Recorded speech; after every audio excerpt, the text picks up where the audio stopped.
Querido Deus, aqui estamos nesta noite na Tua casa e viemos, Pai, para Te adorar, viemos para aprender da Tua palavra.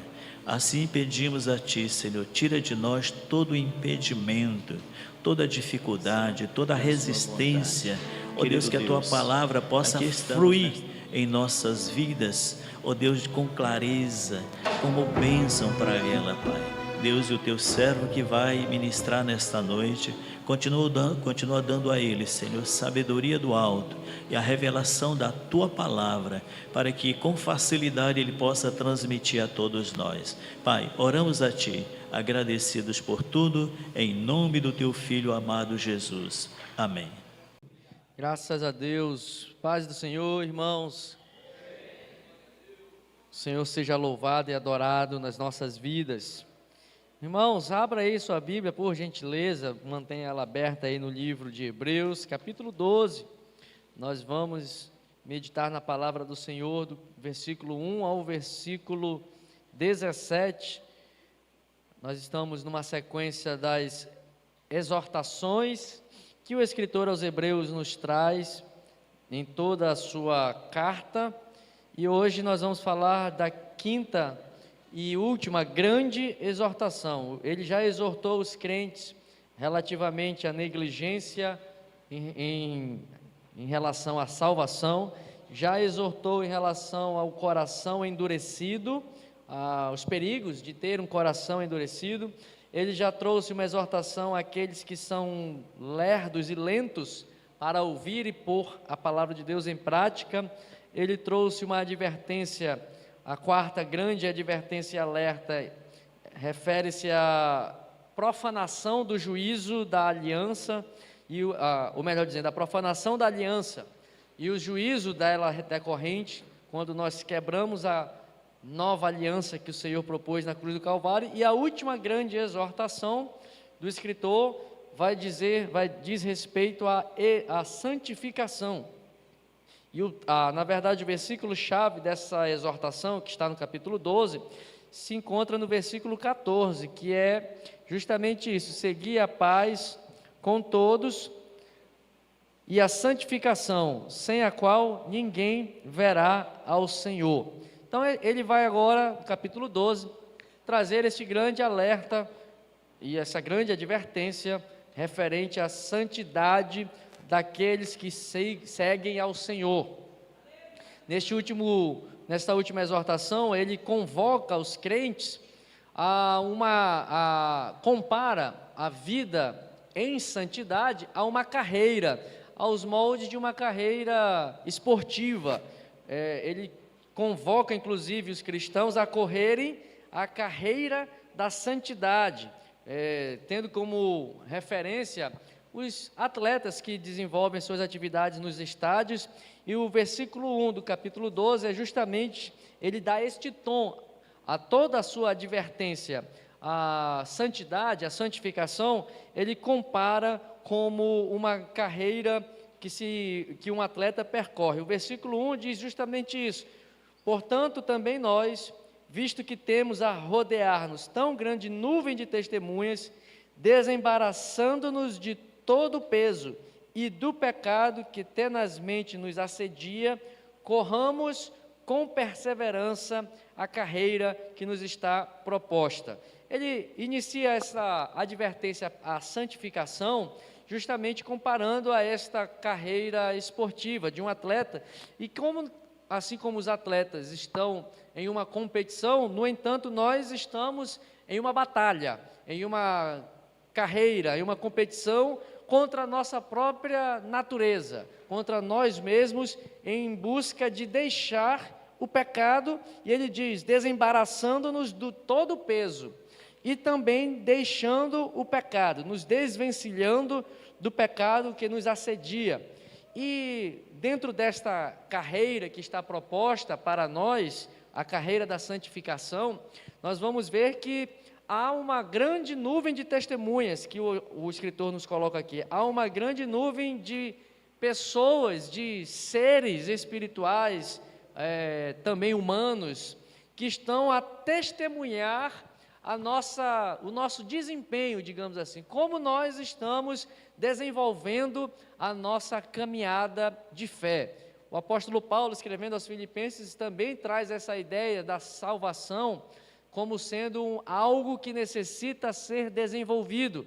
Ele diz aos Filipenses que nós devemos desenvolver a nossa salvação com temor a Deus e com tremor.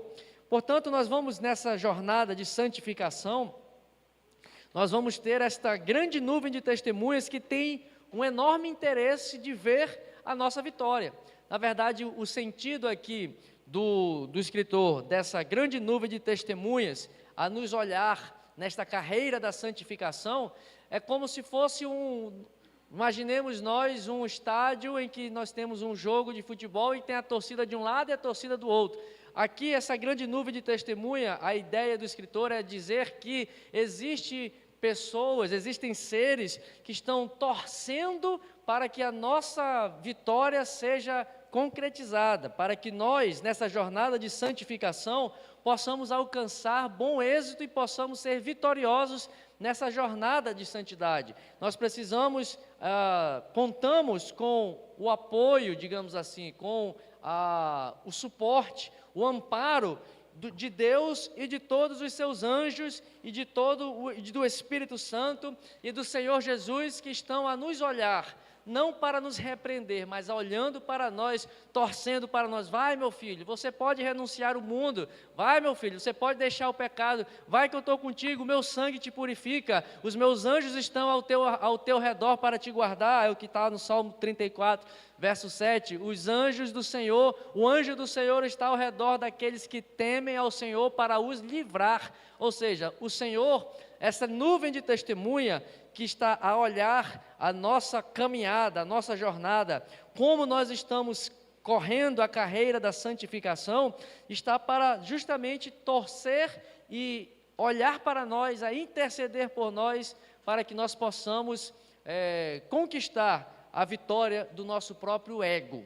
A vitória, porque nós não estamos competindo, diferente de uma competição dos atletas, de uma Olimpíada que se compete um contra o outro. Na verdade, essa é uma competição de nós contra nós mesmos, do homem contra a sua própria natureza humana, e essa nuvem de testemunha está a olhar por nós, dizendo: eu estou contigo, o Senhor está contigo, eu estou com você, o meu Espírito Santo está para iluminar você, os meus anjos estão à disposição para vos guardar, para que vocês compitam, é isso mesmo, compitam, não está errada a conjugação do verbo não, para que vocês compitam a carreira da santificação e obtenham vitória.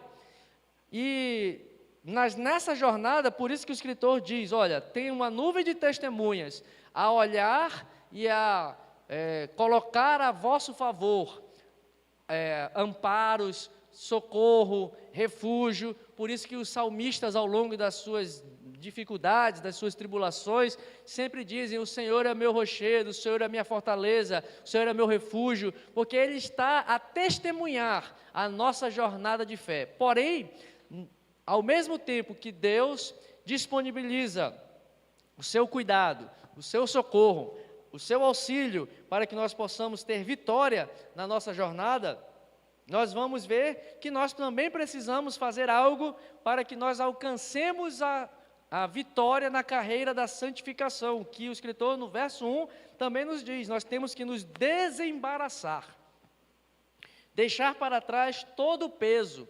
E às vezes aqui ele nos dá duas ideias: nós temos que nos desembaraçar do pecado, mas nós temos que deixar certos pesos, certas circunstâncias da vida que nos atrapalham a jornada da caminhada com Deus. Não é só o pecado que nos afeta, não é só o pecado que nos atrapalha, mas existem outras coisas na vida, na nossa caminhada, que também nos impedem de termos uma carreira de santificação, que nos atrapalha a alcançar essa jornada e essa vitória da santificação. E o escritor, no final, vai nos dizer que se a nossa carreira de santificação não for desenvolvida de forma adequada, certamente nós não veremos ao Senhor, porque sem santificação, ninguém verá a Deus. Então, é nesse sentido que o escritor aos Hebreus começa aqui no capítulo 12, traz essa última grande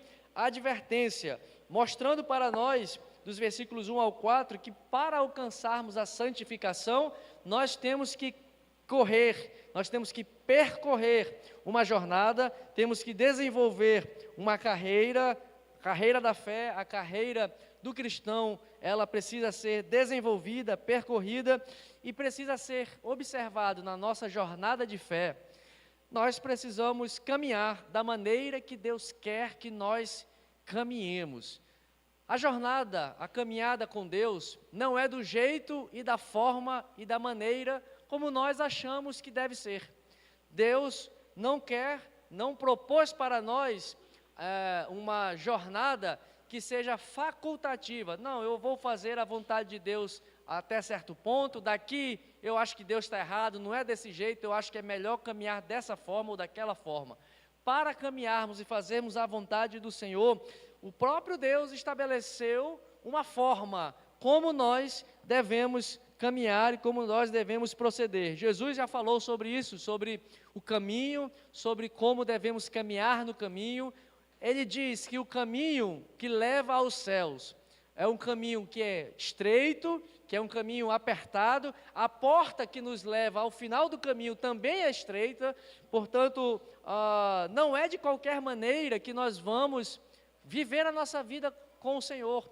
Talvez muitos de nós, ao longo da nossa jornada, já fizemos muitas coisas, ou quem sabe até hoje estamos fazendo muitas coisas da nossa própria cabeça, da nossa própria convicção. Mas será que o que nós fazemos está de acordo com a forma que Deus quer que nós vivamos a vida com Ele? O Senhor exige de nós, a cada passo, a cada caminhada, a cada jornada, a cada decisão, a cada escolha nossa, precisa ser de acordo com a palavra do Senhor, precisa ser de acordo com como o Senhor estabeleceu. A santidade não é algo que é alcançado dentro dos nossos parâmetros. Deus é santo. A palavra de Deus diz: sede santos, porque eu sou santo. O parâmetro de santidade é Deus, não é a nossa convicção e não é o que nós achamos, não é o nosso conceito de certo e errado, não vale de nada. O que vale é o que Deus diz que tem que ser feito e o que Deus diz que não pode ser feito. Esta é a forma como que nós devemos observar para percorrer a carreira da santidade. A santidade é estabelecida por Deus. E o pecado, meus irmãos, certamente é o maior dos embaraços, é o maior dos empecilhos da nossa caminhada com Deus, na nossa corrida espiritual. O pecado é a maior carga, é a carga mais pesada, é o que mais nos embaraça. Nós temos também outras atitudes, outras coisas que nós vimos na palavra do Senhor, que nós precisamos, ao longo dessa carreira de santidade, precisamos deixar a ira, precisamos deixar a indignação, precisamos deixar a maldade, a maledicência, a linguagem obscena, nós precisamos deixar a impureza, precisamos deixar o acúmulo da maldade, nós precisamos deixar e nos livrar da hipocrisia, da inveja, da sorte da maledicência, como diz Pedro. Todas essas coisas, tudo isso é o caminho que Deus preparou para sermos santos. Não dá para alguém dizer que está caminhando a carreira da santificação vivendo com linguagem obscena, porque Deus disse que isso não faz parte de um corredor que busca a santidade. Isso não faz parte da vida de alguém que procura o caminho da santificação. Não dá para dizer que estamos vivendo em santificação ou buscando a santificação se vivemos na inveja, se vivemos na hipocrisia, se vivemos na prática da maldade, da maledicência.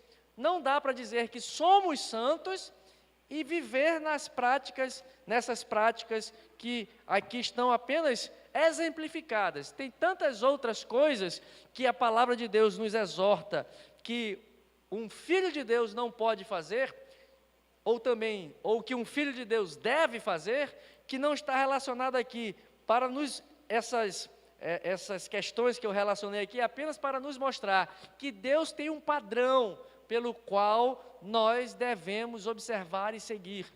E Deus estabeleceu ao Senhor Jesus Cristo como o maior dos padrões, como a referência para onde nós devemos olhar firmemente, para termos a referência. Quer ver, quer saber como é um cristão, como é alguém que tem uma vida de santidade, olhe para Jesus.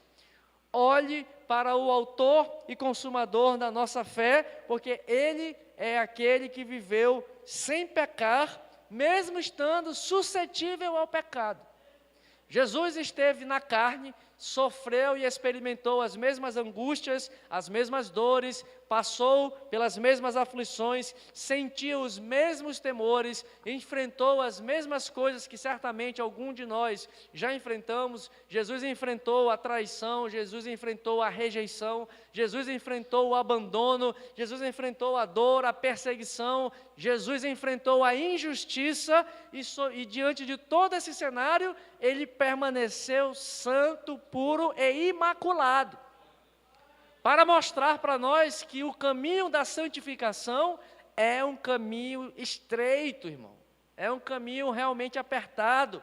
A gente gosta muito de colocar a régua estreita ou a bitola estreita para o nosso irmão. Esse irmão tinha que ser desse jeito, esse irmão tinha que ser daquele outro jeito, esse irmão fala desse jeito. Mas é o que Jesus fala: antes de tirar o cisco do olho do teu irmão, tira a primeira trave que está no teu. Nós gostamos de apertar e botar regras estreitas e limitadas para pessoas para os outros, né? Mas para nós tem que ser, pode ser de qualquer maneira. Para nós a graça, para os outros a lei. É isso que Jesus está dizendo aqui, é isso que Jesus nos diz, e é isso que o escritor aos Hebreus está nos dizendo. Tem uma forma de nós corrermos a carreira, que é desembaraçando-nos de qualquer peso e desembaraçando-nos do pecado, do engano. É assim que nós devemos correr. Tem um procedimento, tem uma forma.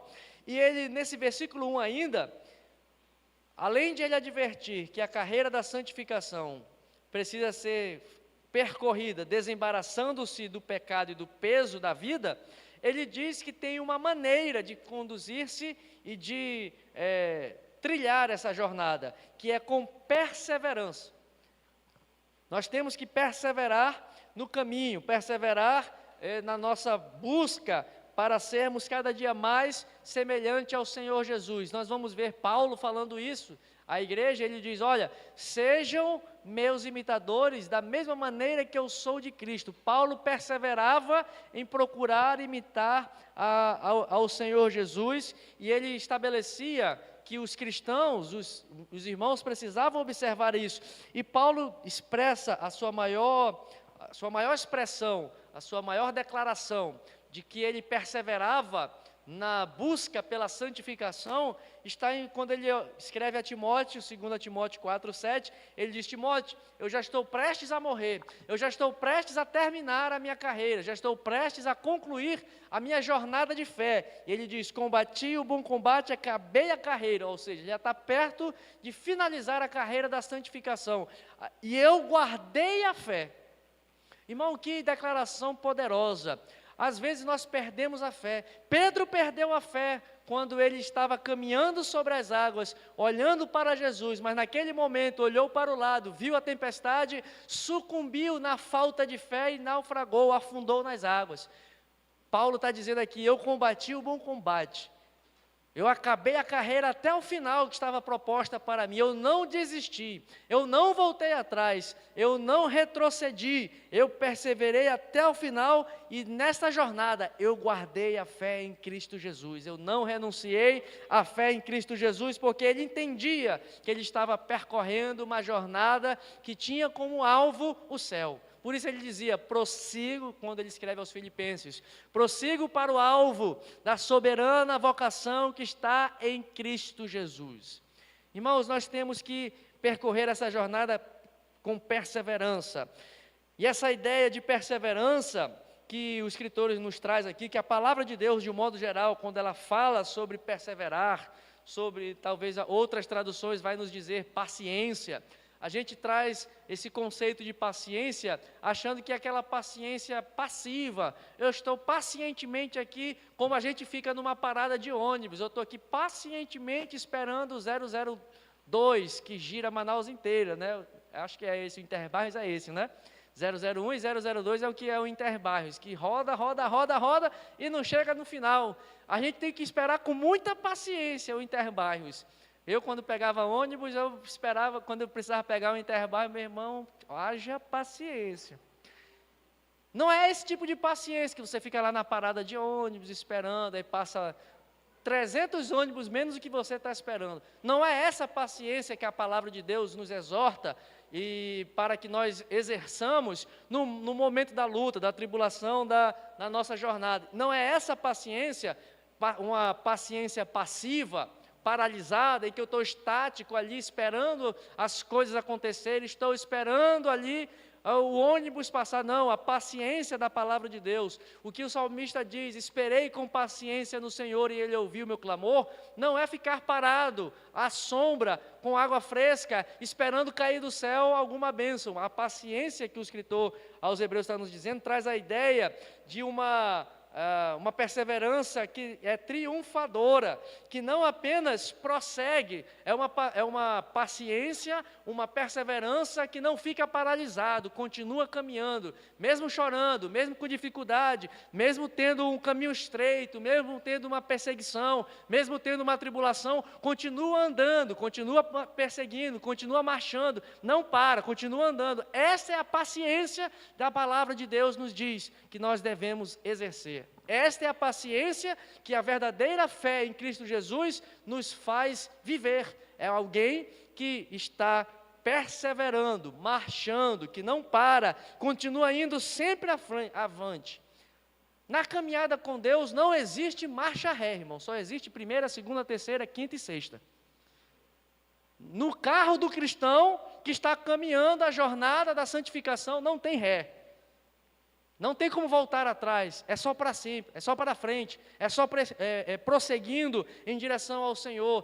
Por isso, é isso que significa perseverança, é isso que significa correr a carreira com paciência. É essa paciência que o escritor está dizendo, perseverando, marchando, avançando. O hino da harpa cristã nos incentiva, né? Avançai, fiéis soldados. Nós temos que avançar. Ou seja, a palavra de Deus está sempre nos mostrando que a vida com Deus é sempre para frente, irmão. Nós não somos daqueles que retrocedem, a palavra de Deus diz. A outra palavra que Jesus fala, aquele que põe a mão no arado não pode olhar para trás. Veja que na caminhada com Deus, na carreira proposta para a santificação, não tem olhar para trás, não tem volta. A mulher de Jó olhou para trás e o que aconteceu com ela? Quem olha para trás vira estátua de sal. Quem fica parado pacientemente, como quem espera o 002, vai virar estátua de sal, irmão. Vai ficar paralisado, não vai avançar. Os que prosseguem, os que têm perseverança, são aqueles que caminham celebrando um cântico de triunfo, celebrando a vitória. É o exemplo que nós observamos, a vitória que o Senhor Jesus alcançou. Ele diz assim, precisamos correr a carreira com perseverança. Aí o verso 2, como que nós temos que correr? Além de termos que ser sempre para frente, com perseverança, nos desembaraçando do pecado e do peso. Com perseverança, ele diz, olhando firmemente para o autor e consumador da nossa fé. Ou seja, é sempre olhando para Jesus, é sempre olhando firmemente para Jesus. Essa expressão aqui do autor, do verso 2, ela incorpora uma ideia de tirar os olhos das coisas que estão perto aqui, das coisas que nos tiram a atenção.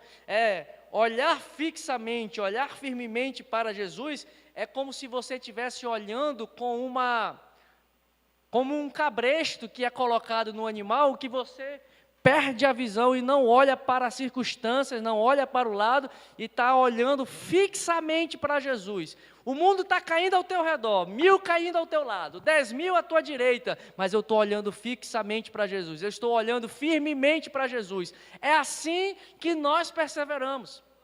É assim que nós devemos caminhar a carreira da santificação. É assim que nós devemos caminhar a carreira da nossa fé. O nosso alvo é Jesus. Meu alvo é Cristo, como cantamos. Vou avançar, eu vou crescer. Mas vou avançar, eu vou crescer. Ninguém vai me deter. Meu alvo é Cristo.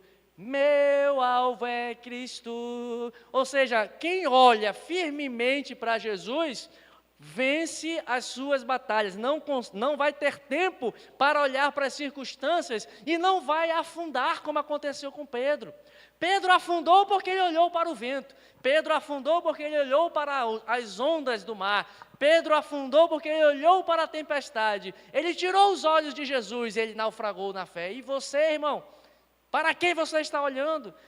Tem muito crente que fraqueja porque olha para o pastor, porque olha para o irmão, olha para a irmã, olha para fulano, olha para ciclano. O nosso olhar não é no irmão, por mais abençoado que aquele irmão, aquela irmã sejam, por mais santo que seja, por mais que o testemunho do irmão ou da irmã sejam bons, seja um bom testemunho, mas é humano, é frágil. Só Jesus é que deve ser olhado e mirado, só Ele é a referência. Só para Ele nós devemos olhar, só Ele. É por isso que Pedro, escrevendo lá em Atos, diz: por Ele vivemos, por Ele nos movemos e por Ele nós existimos. Veja que a caminhada, a carreira que deve ser percorrida, é uma carreira que está proposta por Deus, tem uma maneira a ser percorrida do jeito que Deus estabeleceu, nos desembaraçando do pecado, nos desembaraçando do peso, percorrendo essa jornada com perseverança. Cuidado com 001, não fique esperando as coisas de Deus virem como quem espera o ônibus. Permaneça, persista, persevere, continue andando, continue marchando. Por isso que Deus falou para Moisés: Moisés, por que vocês estão clamando a mim? Diga ao povo. Mas qual era a declaração do povo para Moisés? Chegaram em frente do mar, o que é que o povo disse para Moisés? Falaram muitas coisas, mas a principal, o que eles falaram? Vamos voltar para o Egito. Vamos voltar atrás. O que Deus diz para o povo? Voltar atrás não é alternativa. Diga ao povo que marche. Avança, irmão. Não fique paralisado. Olharam para o mar, porque eles estavam cercados por montanhas, à frente o mar, atrás Faraó. Qual foi a alternativa? Voltar atrás. Voltar atrás nunca é alternativa. Ficar parado nunca é alternativa. Ah, vou só dar um tempo, pastor, o negócio está difícil aqui, vou dar um tempo aqui do ministério, rapidinho, só para tomar um fôlego e daqui a pouco eu volto. Não volta. Não vai voltar. Porque não é assim que a carreira está proposta. A carreira está dizendo, com perseverança, correi a carreira proposta. E como? Olhando firmemente para Jesus. Não olhe as circunstâncias. Eu canto muito esse hino, né? Não olhe as circunstâncias. Não. Olhe para onde? Para o amor de Jesus. Olhe para a cruz de Cristo. Olhe fixamente para o Senhor Jesus. E é assim que nós vamos alcançar vitória. Olha o versículo 5, versículo 3, melhor dizendo. Considerai atentamente aquele que suportou tamanha oposição dos pecadores contra si mesmo, para que não vos fatigueis, desmaiando em vossa alma. Está pensando em desistir? Está ficando cansado? Olha para Jesus. O que ele suportou? É isso que ele está dizendo, olha, essa expressão considerai, que está no verso 3 aqui, é uma expressão financeira, é como se fosse uma expressão contábil. Faça uma conta matemática, avalie o preço do seu cansaço. Quando você estiver cansado, considere, bote numa balança, vê o que pesa mais, e olhe para o que Jesus suportou.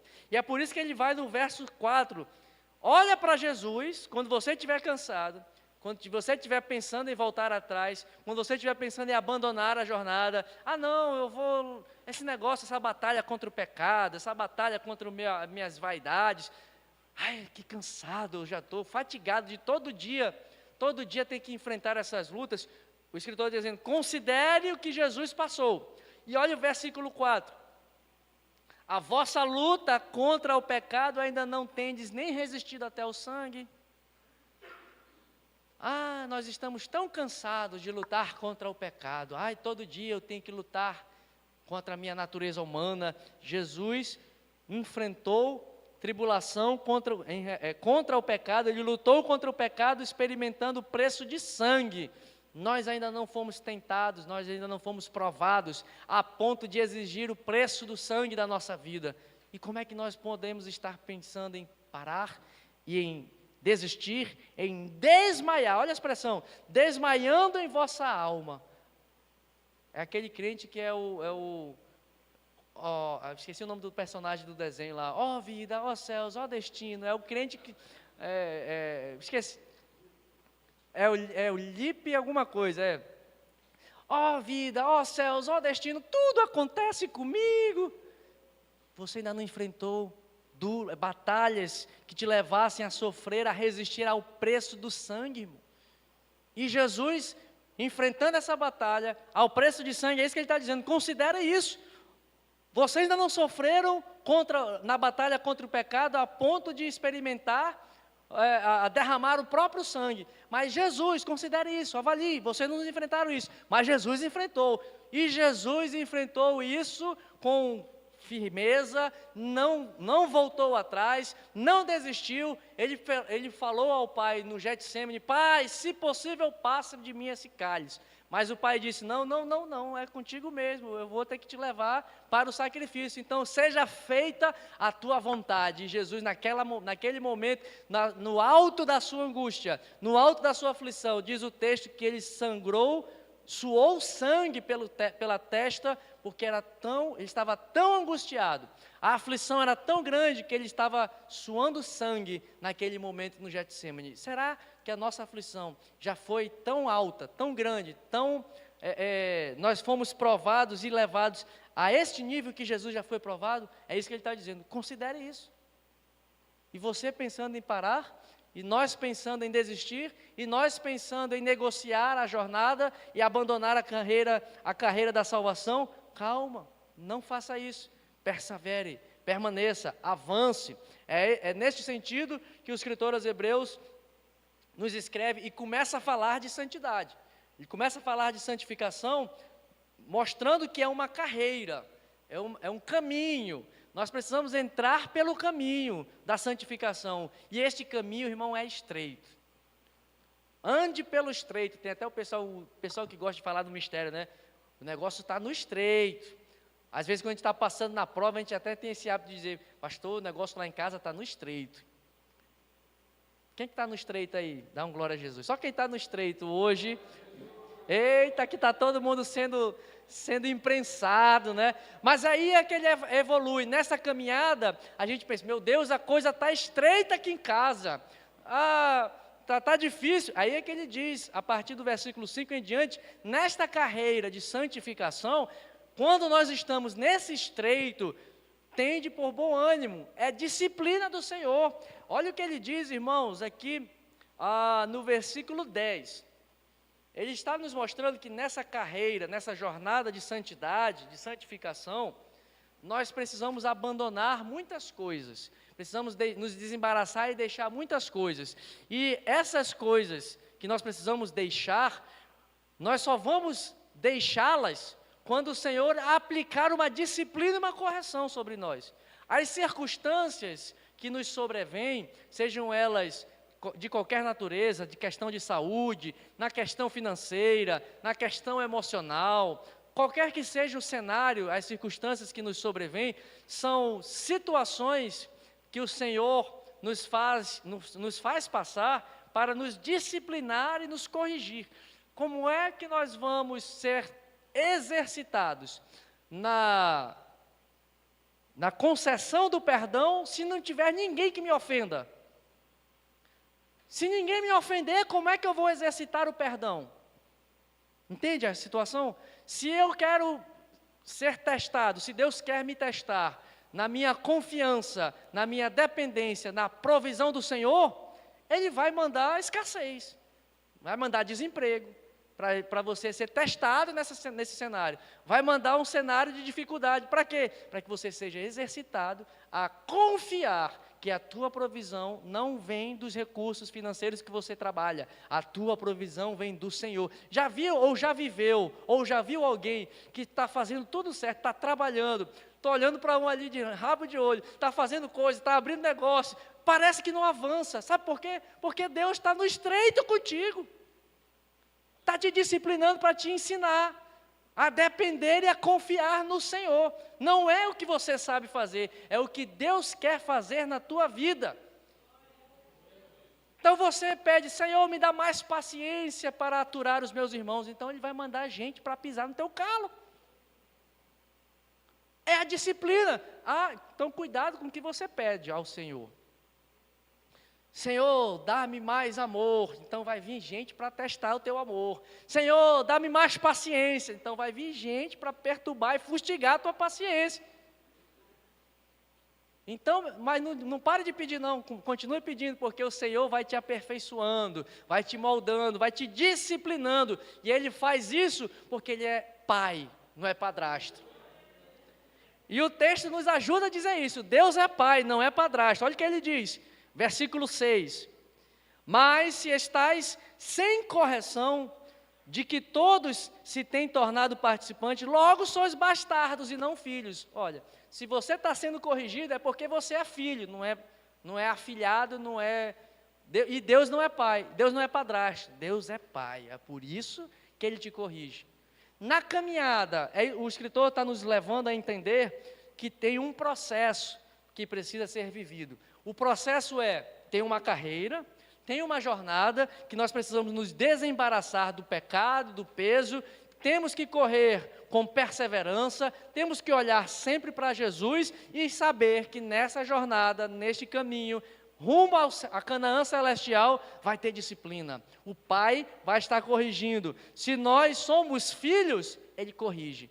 Imagine o filho ou o afilhado, sei lá, alguém que você olha assim, o menino fazendo a coisa errada. Quem já conhece ou tem uma experiência ou conhece alguma família assim, de pessoas que são padrastas, ou até o nome, né? Madrasta, né? Até o nome não é legal, né? É madrasta, ou seja, ela é má, ela não é legal. Mas você, não, quando não é um padrasto ou uma madrasta cristã, quando não é temente, o que acontece?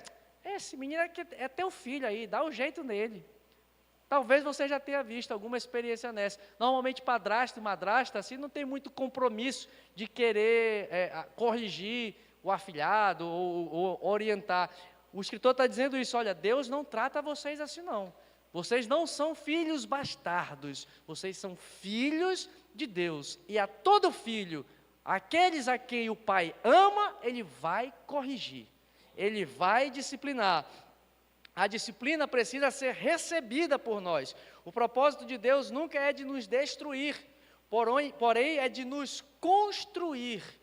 Isso é importante nós entendermos. A disciplina não vem para nos destruir, ela vem para nos construir. Construir o que em nós? O caráter de Cristo, irmãos.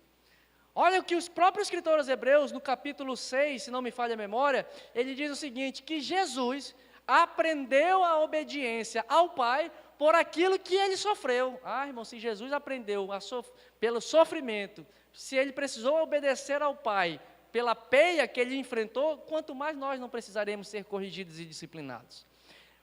Mas a disciplina não é para nos destruir, a disciplina vem para construir em nós o caráter de Cristo, nos tornar, é o que o versículo 10 aqui vai nos dizer, a disciplina de Deus vai nos tornar participantes da santidade de Deus. Olha o que está escrito, Deus porém, versículo 10, Deus porém nos disciplina para aproveitamento, a fim de sermos participantes da sua santidade.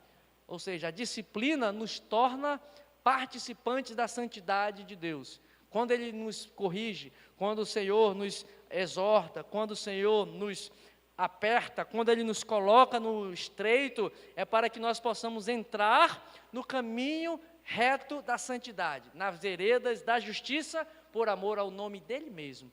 Então, irmão, não rejeite a disciplina, não rejeite a provação. a provação é o campo de Deus, onde Deus semeia os santos, que se exercitarão e produzirão frutos de justiça. Olha o versículo 11, aqueles que são disciplinados, toda disciplina com efeito no momento, não parece ser motivo de alegria, mas de tristeza. Mas ao depois, entretanto, produz fruto pacífico aos que têm sido por ela exercitados, frutos de justiça. A disciplina é o teçado de Deus para nos lavrar. É o arado de Deus para arar o nosso coração, para tirar e cultivar o nosso coração. Porque quando nós estamos bem, quando está todo mundo na sombra e na água fresca, quem é que lembra do Senhor? Quando está tudo tranquilo, quem é que se recorda que existe um Deus? Está tudo bem, mas é no fogo da tribulação, é no fogo da provação, é ali que nós nos lembramos, eu preciso do Senhor, o Senhor está me tratando, o Senhor está arando o meu coração. E olha, o versículo, ele termina essa exortação da necessidade da disciplina, nessa jornada de santificação, dizendo que nessa caminhada vai haver momentos que vamos ficar cansados, extenuados, com as mãos decaídas, ou descaídas, melhor dizendo, e com os joelhos trôpegos. Olha o que ele fala aqui no versículo 12 e 13.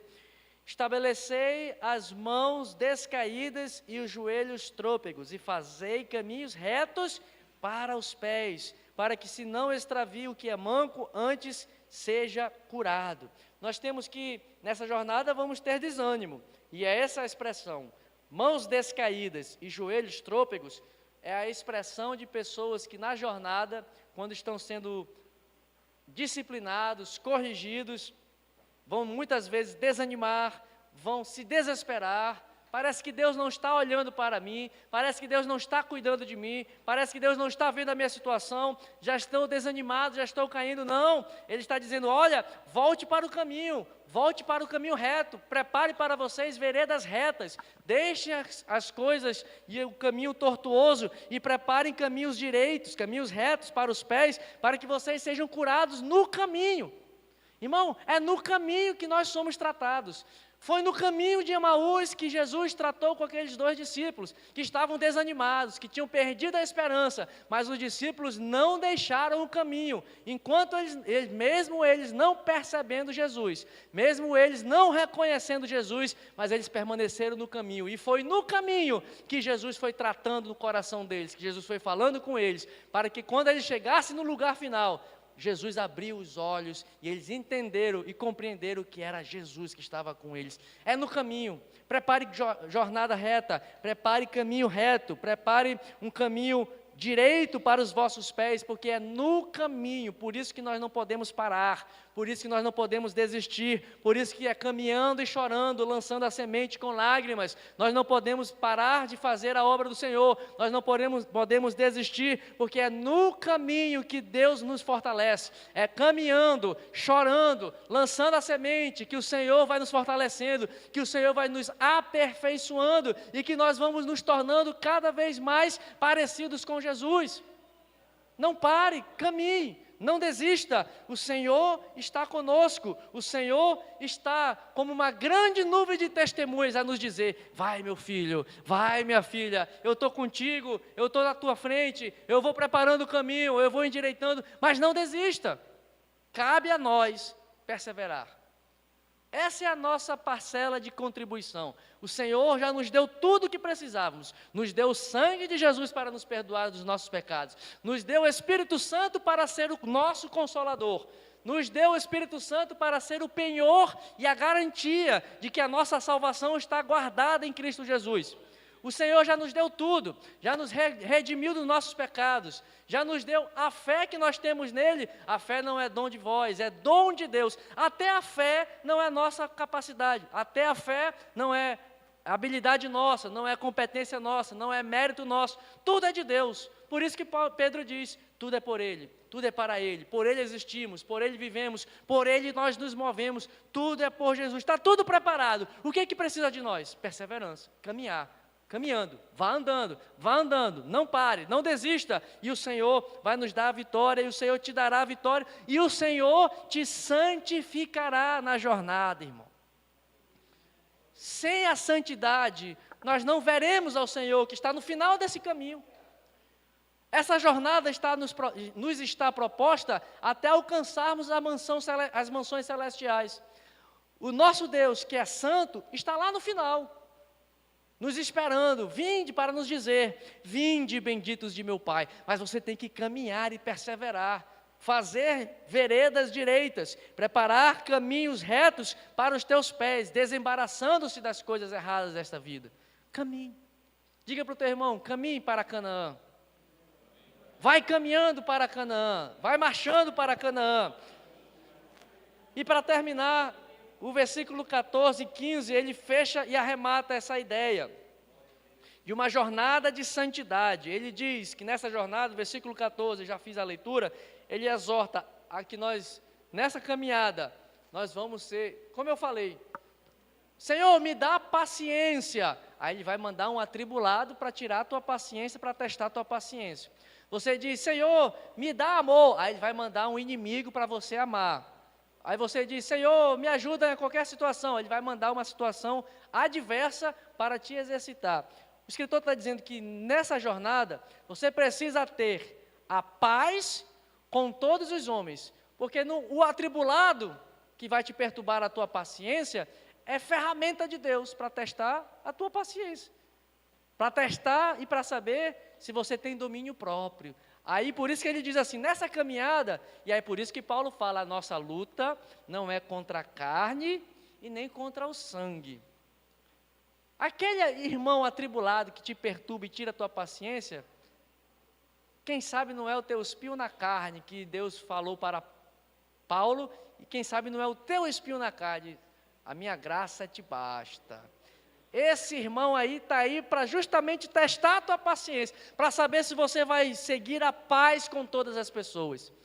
Então, na jornada, as pessoas são instrumentos de Deus, para que nessa jornada de santificação, elas sejam usadas por Deus para nos aperfeiçoar. E aí o escritor nos dá uma outra chave. Nessa jornada, seguir a paz com todos. Por isso que Jesus fala, bem-aventurados são os pacificadores, porque eles serão chamados de filhos de Deus. Irmão, que exemplo é o de Jesus, que foi o homem mais pacífico, foi um homem paciente, mesmo estando na carne, mesmo estando na condição humana, mas ele, na sua tribulação, Pedro foi lá, quando eles vieram prender Jesus, Pedro se levantou com ira, pegou e cortou a orelha do soldado lá do sacerdote, lá de Malco, cortou a orelha e Pedro, calma Pedro, não é com a guerra que nós vamos resolver não. Se eu quisesse realmente fazer guerra aqui, eu mandava só, pedia do Senhor, via miríades de anjos aqui, acabava com tudo, não é isso. Jesus acalmou, Jesus pacificou, foi um pacificador. É isso que nessa jornada nós temos que entender. Nós precisamos seguir a paz para com os homens. Na nossa jornada horizontal, no nosso relacionamento na congregação, seguir a paz com todos. Irmão, não seja aquele irmão, aquela irmã, aquela pessoa que chega no local e traz confusão no ambiente. Tem aquele tipo de pessoa que o pessoal até diz, o irmão é carregado, né? Que ele chega e muda, o ambiente está tão agradável. Ih, peraí, chegou o irmão aí da confusão, muda o assunto.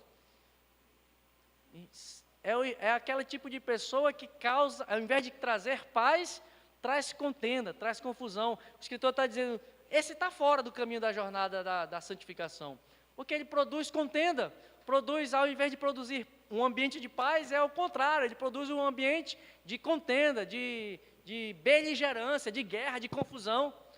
Que Deus nos livre, nós, de sermos esse tipo de pessoa que chega e muda o ambiente para pior, que o Senhor nos use para chegar no local e mudar o ambiente para melhor, para que onde nós pusermos a planta dos nossos pés, ali verdadeiramente se estabeleça a paz de Cristo. que o Senhor possa nos usar como instrumentos de pacificação por onde nós andarmos. E no relacionamento para com Deus, nessa jornada, nós temos, perante os homens, precisamos viver em paz com todos. E perante Deus, temos que viver em santidade. É o que o escritor está nos chamando. Não é possível nós negociarmos a santidade para manter um relacionamento de paz com o mundo. Ou nós agradamos a Deus e aborreceremos o mundo, não é a paz no sentido de que, para eu não gerar contenda com as pessoas no mundo, eu vou negociar os valores de Deus. Não, isso aqui, não, eu concordo contigo, mas está contrário à palavra de Deus. Não é esse sentido de paz. Nós não podemos abrir mão da santidade em prol de fazer paz com o ímpio, no sentido de concordar com o erro do mundo. Não, para não entrar em contenda aqui, não, está certo, pode casar homem com homem, está certo. Não, não é esse sentido. Concordar para não ter contenda. Não, se é contrário à palavra do Senhor, prefira viver o que a palavra diz, ainda que isso gere alguma conturbação no ambiente, mas isso também tem formas de se fazer. Não, meu irmão, a palavra de Deus diz que o certo é esse, você acha que não é? Tudo bem, fique você com o seu conceito, mas a palavra também não vai sair dizendo, tu vai para o inferno, tu não sei o quê, porque isso e aquilo, aí gera aquela confusão, né? Também é falta de sabedoria, tem muita gente que age dessa maneira. Nós podemos permanecer e obedecer a palavra do Senhor, confrontar o erro deste mundo, mas não ficar gerando guerras e conflitos por onde nós passamos. Então, nós não podemos negociar os valores de Deus em prol de estabelecer um ambiente de paz com o mundo. A amizade com o mundo é inimizade com Deus. Logo, a amizade com Deus é inimizade com o mundo. Entre fazer acordo com o mundo e dar a preferência às coisas de Deus, prefira a Deus. Porque coisa ruim é cair na mão do Deus vivo, como o próprio escritor aos Hebreus nos diz. Então, meus irmãos, o escritor nos adverte aqui que nós também, nessa jornada, nós não podemos deixar brotar raiz de amargura em nosso coração, de forma que nós venhamos a produzir um relacionamento de ressentimento nessa caminhada. Nós vamos ter atritos, como eu falei, Senhor, me dá paciência. Ele vai mandar alguém para testar a tua paciência. Aí você vai guardar aquilo no coração com amargura, gerar um ressentimento, pensando que aquela pessoa está ali para te fazer um mal de propósito. Você mal sabe, quem sabe não é Deus. A pessoa às vezes nem nos magoam, as pessoas às vezes nos ferem inconscientemente, sem saber que estão nos ferindo. Tem gente que é maligno mesmo, malévolo e mal, e que realmente faz por querer, né? Mas a maioria é que nem o Chaves, foi sem querer querendo. Às vezes a gente sofre males e somos injuriados, não é porque as pessoas querem nos injuriar, as circunstâncias são permitidas por Deus para te testar, para nos provar. Por isso, não guarde amargura no coração, não guarde no coração o ressentimento, para que com isso você prejudique a tua jornada e, além de prejudicar a sua jornada, as pessoas que têm um coração amargurado também contaminam outras pessoas. As pessoas de coração amargurado é que nem aquele personagem acho que era da Praça é Nossa, que dizia, é o Zeca Pimenteira. Lembra do Zeca Pimenteira?